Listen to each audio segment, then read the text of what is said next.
Ever try to get your man to talk about personal issues? You know it's not easy, especially when you're talking about today's topic. Male hair loss affects 60 million guys. Women too.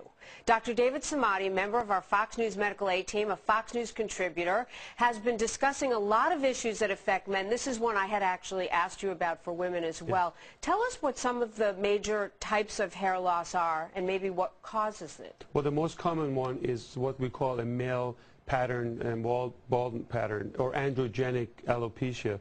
That's 95% of the hair loss, and the cause of it is mostly genetics. Now, a similar thing happens also in women, and genetics plays a big role. So that's majority of them. But then there are also 5% of them that's caused the areata alopecia, and that has to do a lot with stress, illness, medical diseases, and chemotherapy, and etc. But genetics plays a huge role in this. Father's mother, mother's father, you never know where it comes from. Good point. We always thought it was from the mother's side. Now new study shows that it's polygenic. It's from both parents. So if you have the gene in the family, now you most likely will be affected. It can skip a generation, but that's going to be there. Okay, so both sides potentially. Absolutely. Okay. What's interesting is 30% of men by the age of 30 can actually have hair loss, and by the age of 50, it could be about 50%. So it affects both men and women, but we're going to be talking about mostly men here and their hormonal issues. Let's talk about some of the types of hair loss and the symptoms.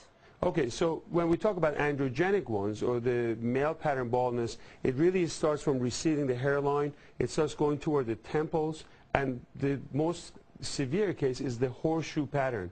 That's when the whole top area is gone. When you talk about the areata alopecia, or the stress factor, those are the patchy areas that are temporary loss and they're reversible.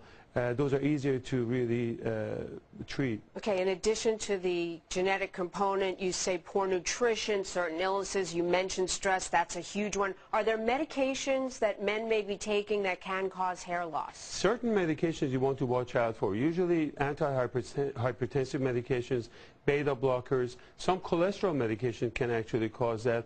I found that medications like Coumadin, which was quite interesting, or even Zantac, can actually cause it. So you want to look out for those. And if you take any of these medications and you see a quick hair loss, you want to make sure that you talk to your physicians. Interesting point you were telling me about on Proscar, which a lot of men take.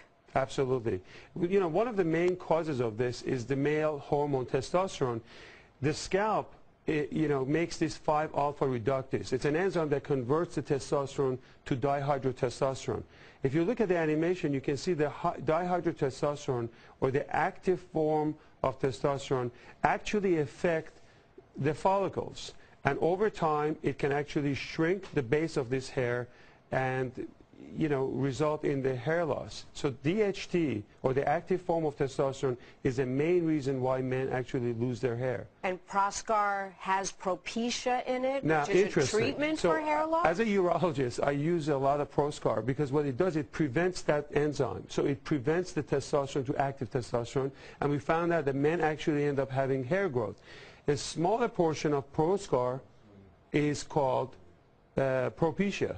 And Propecia is 1 milligram. So the main take-home message is that if you're taking those medications, it can affect your PSA or...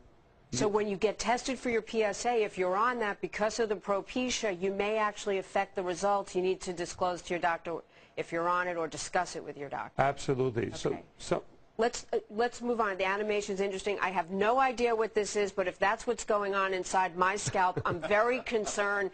As you show us that, doctor, and tell us what it is. Tell us about treatments. People want to know what to do. Well, this is actually an interesting demo. This is by 3B Scientific Company. As you can see, it's amazing. Here's the scalp. This is the hair. You have all these sebaceous glands. Usually Rogaine, which is a topical one, affects the scalp, and that can increase the blood flow to the hair. Propecia, that you talked about, actually works on the follicles, and it inhibits the DHT hormone, and that can affect the hair growth. Ultimately, if none of these medications work, you have hair transplant and laser and you should see your doctor for further treatment. Minoxidil is another one. That's the scariest hair follicle I've ever imagined. Doctor, this was great information, and women should also talk to their doctor if they're on those medications, as you discussed. It could be affecting their hair loss, too. Thank you so much. This is a great series, and we're glad everyone is tuning in. If you have questions about your health or other men's health issues, email us, menshealth@foxnews.com. Dr. Smati will be back next week. Thank you, Doc. Thank you so much for